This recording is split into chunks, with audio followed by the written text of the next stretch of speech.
Donc on va passer partie leçon. Ici donc on va poursuivre le chapitre équation droite et système d'équations. Donc là on avait fait le grand 1 entièrement. Maintenant donc on avait fait tout ça, les positions relatives. Et maintenant donc, on va passer au grand 2. Donc là je me suis trompé, c'est un grand 2. Donc ici donc on va passer au grand 2 équation cartésienne de droite. D'accord. Donc vous prenez votre cahier de leçon et à la suite vous écrivez grand 2 équation cartésienne, définition. Donc soit D une droite, voilà une droite par exemple ici que j'ai mis ici. On dit que U est un vecteur directeur de la droite D si U, d'accord, a pour direction la droite de D.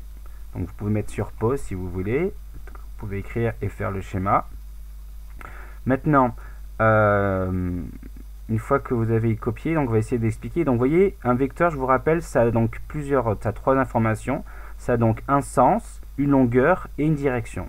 Le sens, si vous voulez, c'est le sens de la flèche, c'est le fait d'ici d'aller vers le haut. Ça a une longueur, donc c'est par rapport à la longueur, vous voyez, de la flèche. Et ça a surtout une direction. Et la direction, si vous voulez, c'est sa pente ou son inclinaison.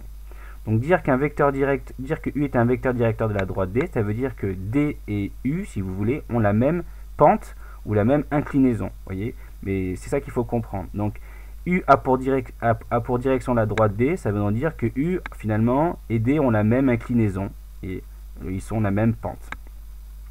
Donc ici, évidemment, il y a plusieurs vecteurs directeurs. D'accord, je peux en prendre un autre. Je pourrais prendre par exemple la moitié de U, ce serait un vecteur directeur. Je pourrais prendre le double de U, ce serait aussi un vecteur directeur. Le but d'un vecteur directeur, c'est tout simplement avoir la même direction, avoir comme direction la droite.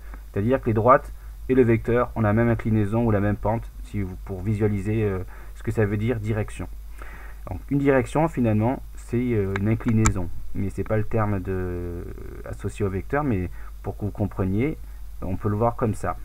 Donc la chose la plus basique, si une droite passe par deux points A et B, comme ça, d'accord, bah, AB est un vecteur directeur, d'accord, c'est un node AB, ça c'est un vecteur directeur de la droite D, puisque le vecteur AB et la droite D ont bien la même inclinaison, donc la direction du vecteur AB, c'est la droite D. Mais attention, là j'ai fait deux exemples où les deux vecteurs vont vers le haut, mais la direction importe peu, c'est que BA, donc si je prends le vecteur inverse ici, BA, c'est aussi un vecteur directeur, d'accord. Si je prends le vecteur BA, c'est aussi un vecteur directeur. Si je prends ce vecteur-là, là, hop, qui descend, ça aussi, c'est un vecteur directeur de la droite AB. Je l'écris ici. Vous pouvez écrire ça. Donc, le sens du vecteur n'a pas d'importance, donc qu'il aille, peu importe le sens du vecteur. Ce qui compte vraiment, c'est la pente du vecteur, l'inclinaison du vecteur. On appelle ça sa direction, mais bon, c'est pour que vous compreniez. Donc là, on vient de définir ce que c'est qu'un vecteur directeur. Maintenant, on va passer donc à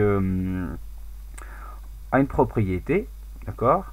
Donc D une droite de vecteur directeur U et D' une droite de vecteur directeur V. Donc là, vous avez de la droite D, un vecteur directeur, voilà. Les deux droites ont la même, si vous voulez, inclinaison. Une droite D' avec un vecteur directeur qui ont la même inclinaison. Donc là, j'ai veillé à ce que les deux vecteurs, vous voyez, U et V, n'ont pas forcément le même sens, d'accord. Donc peu importe le sens, je vous rappelle que ce qui compte, c'est la direction, c'est-à-dire l'inclinaison.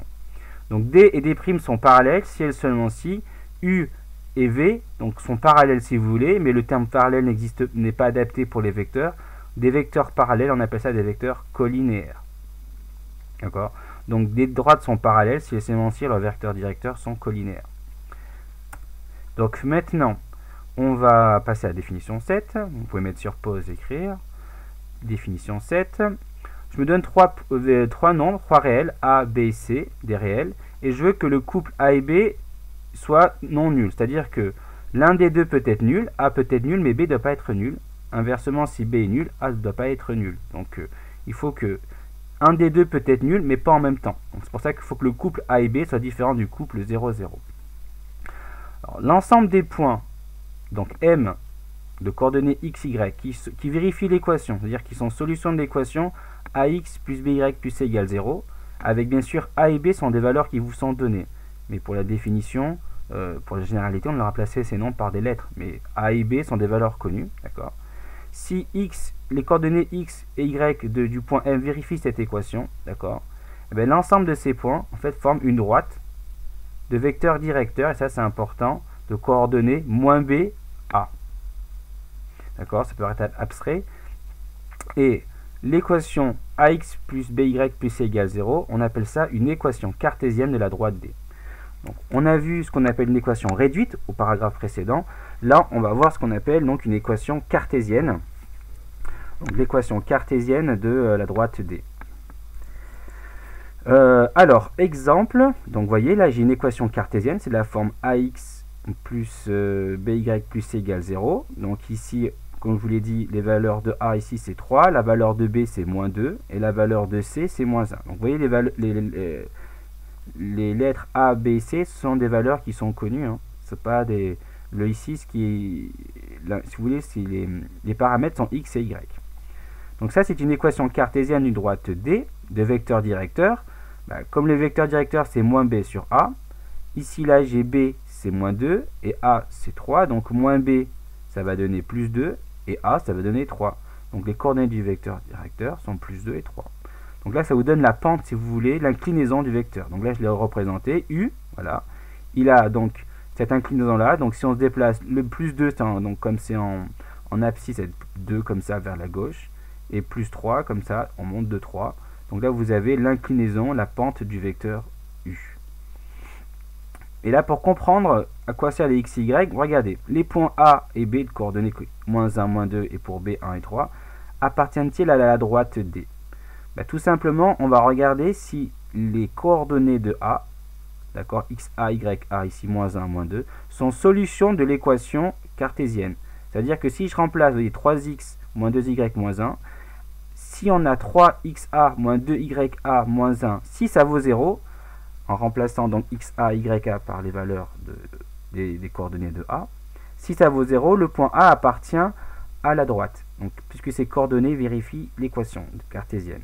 Si ça ne vaut pas 0, le point n'appartient pas à la droite. Donc on calcule, regardez, je remplace xa par moins 1, ya par moins 2, qui sont donnés là, bien sûr. Je calcule, je trouve 0.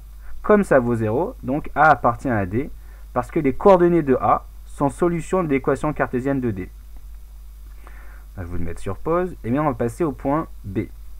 1, 3, les coordonnées. Donc pareil, je regarde si les coordonnées de B sont solutions de l'équation. C'est 3yb moins 2yb moins 3xb moins 2yb moins 1, est-ce que ça vaut 0? Donc comme ici, vous voyez là il y avait xa, ya, maintenant je mets xb, yb, je remplace. Et si ça vaut 0, donc B appartient à la droite. Mais je fais les calculs en remplaçant xb par 1 et yb par 3. Je fais le calcul, je trouve moins 4.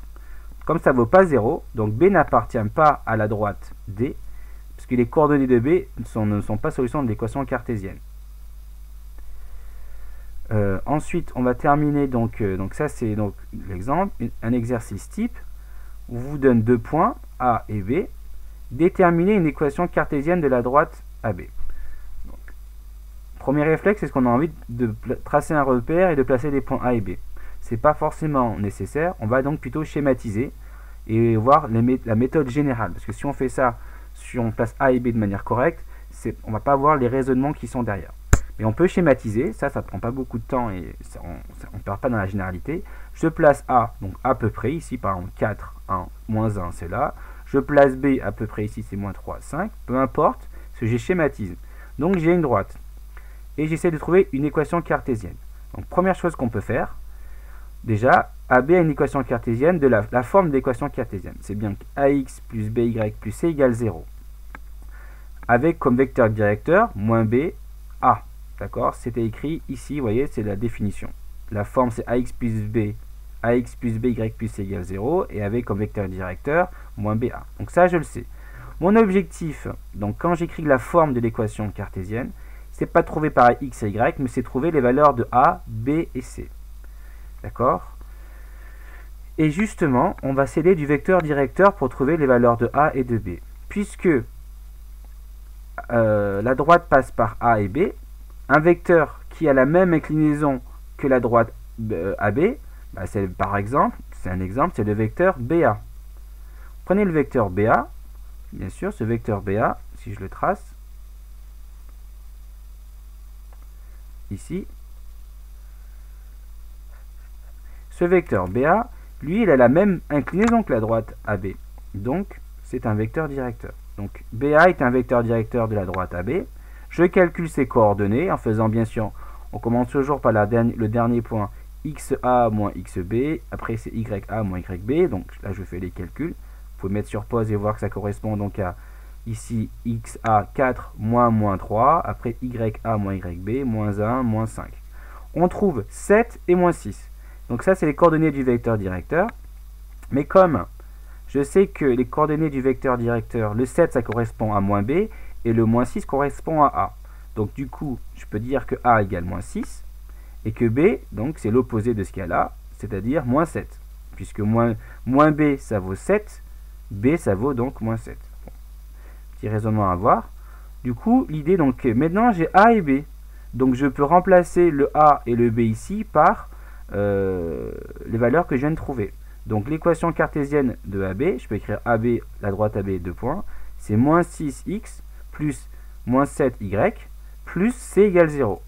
Donc j'ai déjà trouvé la valeur de A qui est ici et la valeur de B qui est là. Il me reste à trouver la valeur de C.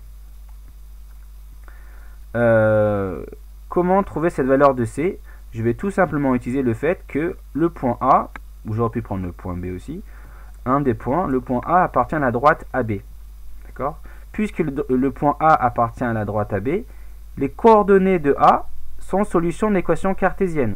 Ça veut donc dire que là, l'équation cartésienne que vous voyez ici, si je mets donc XA et YA à la place de X et Y, il faut que ça fasse 0 puisque ça appartient à la droite. Comme on l'a vu donc dans l'exercice, souvenez-vous, si vous n'en souvenez plus, revenez en arrière, et on avait donc les points A, comment savoir si des points A et B appartiennent à une droite? Je regarde si les coordonnées du point A ou du point B vérifient son solution de l'équation cartésienne. Si ça vaut 0, ça appartient, ça vaut pas 0, ça appartient. Ça appartient pas. Mais là, je sais que le point A, il appartient. Donc je sais que le résultat de ce calcul, ça vaut 0. C'est ça qu'il faut comprendre, c'est que je sais que ça vaut 0 puisque, donc je répète, A appartient à la droite AB. Maintenant, je remplace XA, YA par les valeurs 4 et moins 1. J'obtiens du coup, et je calcule, je simplifie, et j'obtiens une équation finalement du premier degré avec d'inconnu C. Puisque je ne perds pas mon objectif, c'est de trouver A, B et C. Comme j'ai trouvé A et B, il me reste un seul objectif à faire, c'est trouver C. D'accord. Maintenant, je résous. Donc je calcule ce que je peux calculer. Donc c'est prioritaire les multiplications. Ensuite, je peux additionner ces deux termes. Et au final, j'ajoute 17 de chaque côté et je trouve C égale 17. Maintenant, j'ai donc ici l'équation cartésienne. Je rappelle que je pourrais écrire comme ça plus moins y. Alors je peux écrire moins 6x plus moins 7y plus 17 égale 0. Donc ça c'est l'équation cartésienne de AB. Mais vu que je peux simplifier, je peux écrire tout simplement comme ça moins 6x, voilà, moins 7y plus 17 égale 0.